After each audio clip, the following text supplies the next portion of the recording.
and welcome to Raising Digital Citizens 4 out of 5.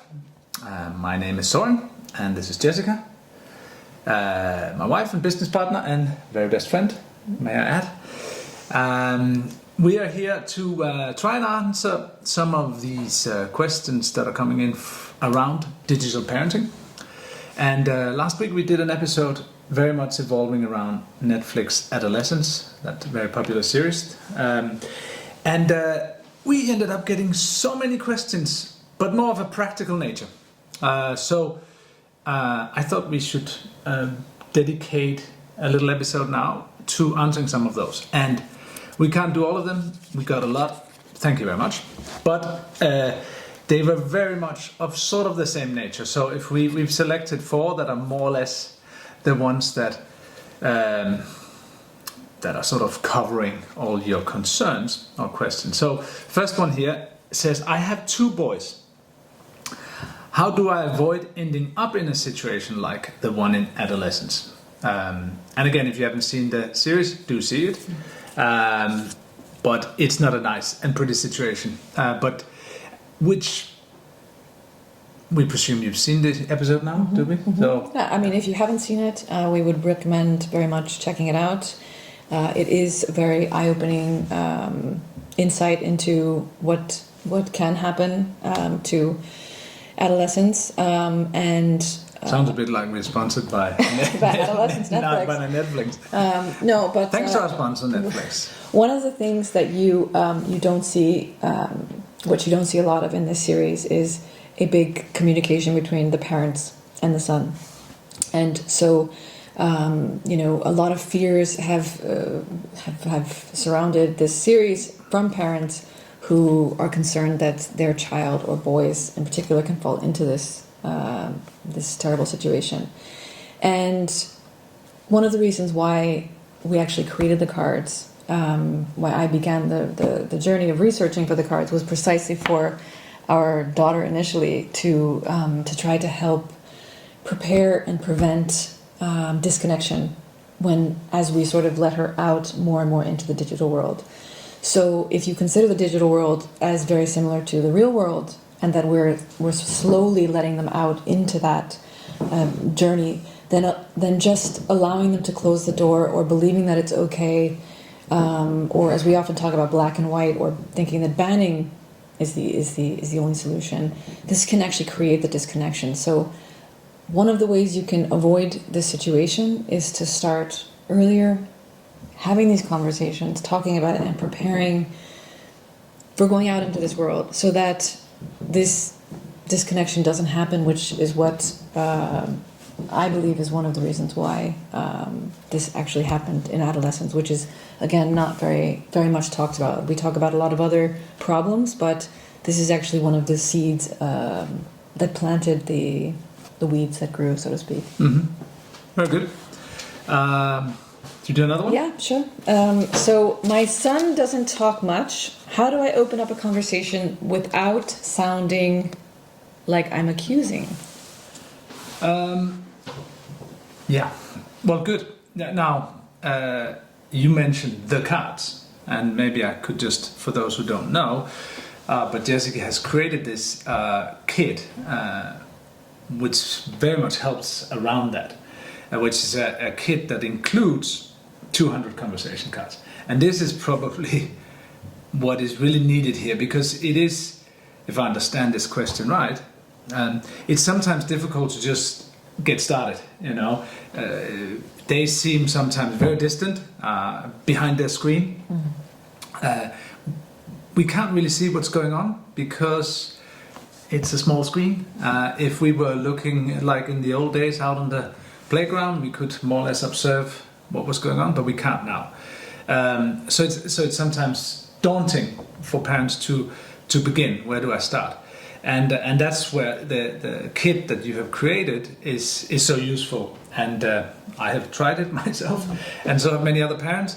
And it gets you started. And because it's not coming directly as a question from a parent yourself, but it's coming from expert psychologists that have developed it, it is less accusatory, let's say. And I would just add that I think that one of the reasons why I created it is because sometimes we sound accusing because we don't know, right? Yeah. And so it's not done on purpose, but sometimes rather than actually having an open conversation that can maybe be a little playful or, on an equal footing, coming out of our own sort of fear and lack of knowledge, it can accidentally come off as accusatory. So the purpose is also to aid in our own education, which is hugely helpful and missing. Yeah, there are a lot of the questions and answers that are not solely driven and for the kids. You do it is a family sort of gathering, so you can't. It's not giving you a tool to just lecture your kids. No. So you won't have that sense of accusatory feeling if you don't do the cards. Another simple thing is just being very curious, phrase your questions as not why are you spending so much time or what are you doing now, but just say, can I see what you're doing? That's cool. What is that? Kind of stuff. Yes. Try to catch, if you feel yourself being judgmental, try to catch and be curious. Because again, it's this connection, it's this openness that is proven to be the best protection. So yeah. Cool. Yeah. Do we get our... No, I'm sorry. How do we get our son to spend less time on his screen? Okay, this is the $1 million question. This is the big question that every parent that we've been speaking with generally seems to have. And it's not an easy answer, but I would say step one is check in with yourself. Meaning, how much am I on a screen? So be a role model, right? Yeah. And sometimes that's harder to do. We realize also we're working, everybody's busy, but I think first step is to be aware of our own screen time use.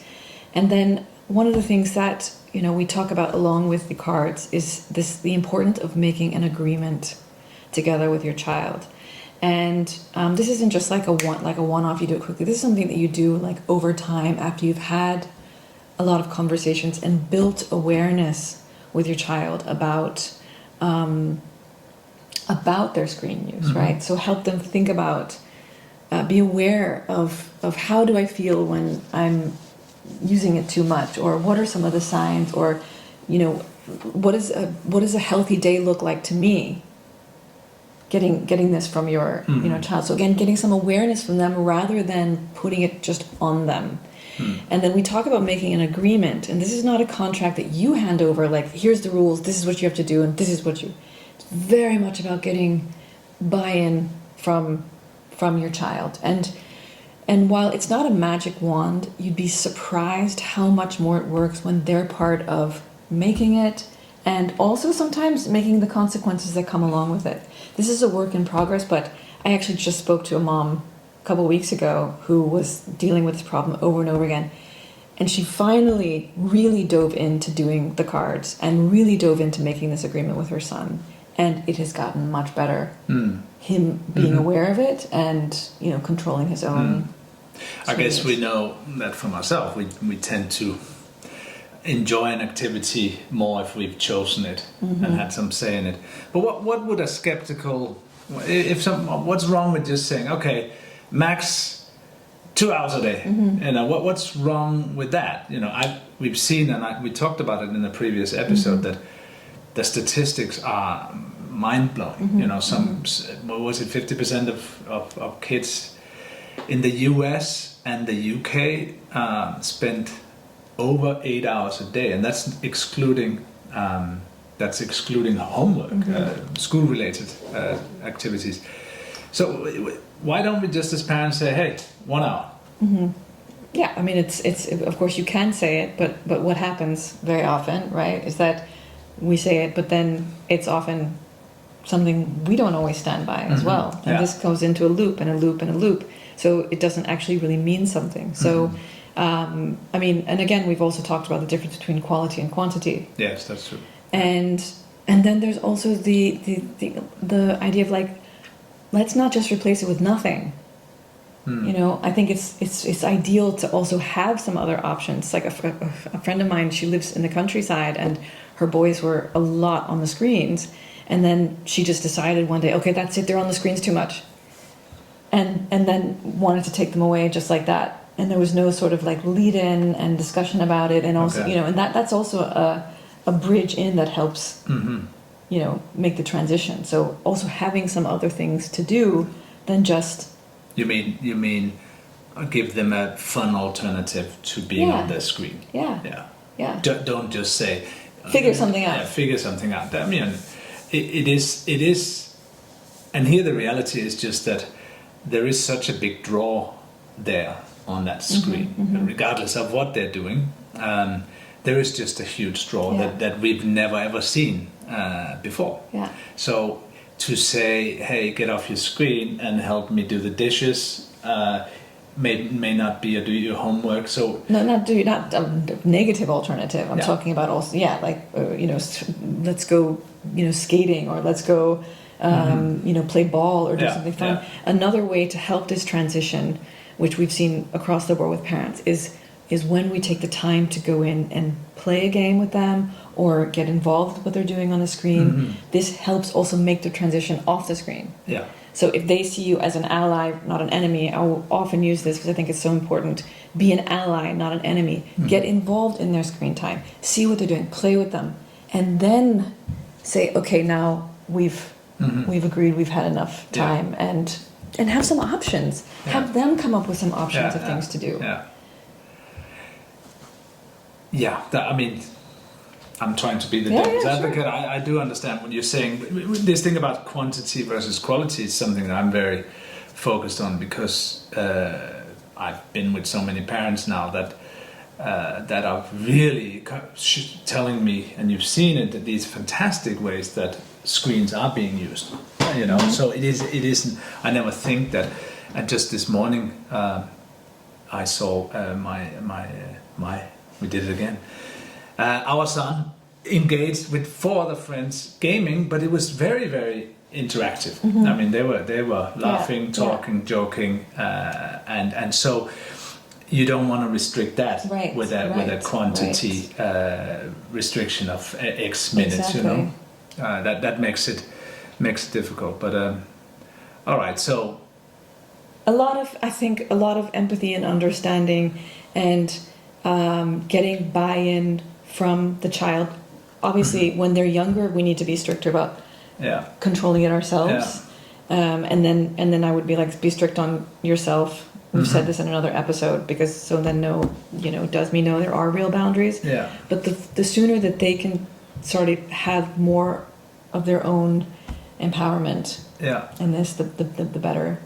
And then empowerment, I remember one of the questions in the Raising Digital Citizens kit is around is asking, what does a good day look like? Something like that. Yeah. You know, what is a good balanced day?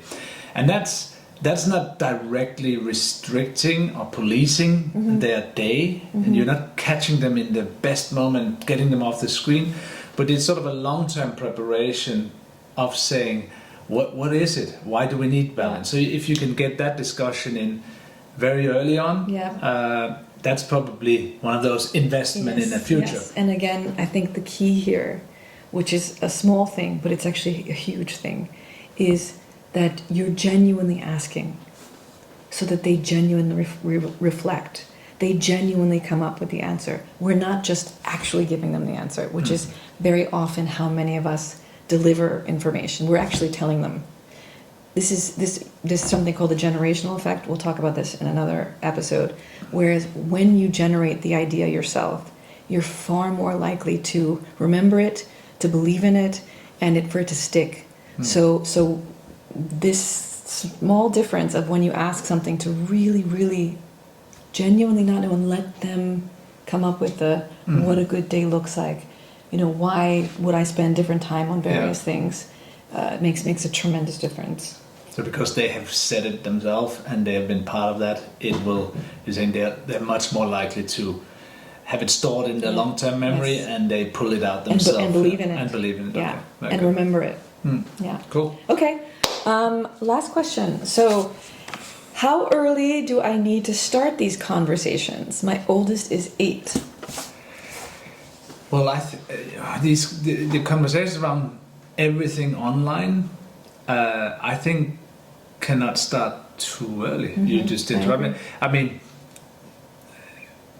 toddler age excluded. No, I but agree. I think when we get even 7, 6, 7, 8, of course it's age appropriate talks that we have to have. And in that kit, the Raising Digital Citizens kit, it's a wide range, but you can easily do the majority of those questions, answers, and prompts for 6, 7 years old, right? Yeah. I think it's the earlier the better in a way, but it's not that if you haven't done them by now you can't have these conversations. You can always have them. It's good to go back and revisit sometimes as a reminder as well. So there isn't any too early. No, I think again, every child is different. So people who have several children or different, more than one child will very much know this. Sometimes you have a child that at 7 can be very advanced also in how they're reading, what they understand, what they're even interested in online versus a child that can be even 2 years older and have very different comprehension of various things. So you obviously have to know your child and feel what's appropriate, but any opportunity that there is, whether it's in a movie or in something you see on the side of the road, or something that happened with a friend, or something that happens in the news that you've heard, any opportunity is always a great way to open the conversation, because ultimately we believe that the connection that we have, the human connection that we have, is what, coming back to the beginning, the first question, is what protects your child from these situations where they're alone. So the more preparation you do, the less policing you have to do. Yeah. Right? Yeah. You're kind of giving.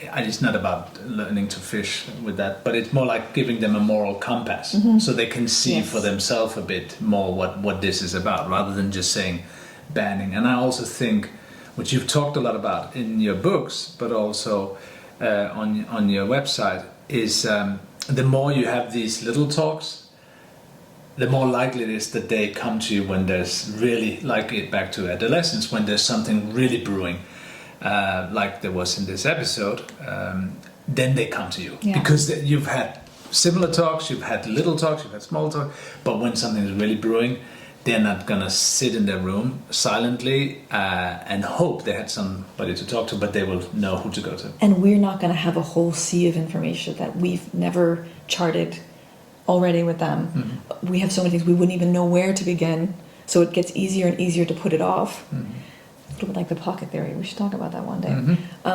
Where if it's up to us to continually bridge this knowledge gap, which is what we say about the cards: bridge the knowledge gap one talk at a time.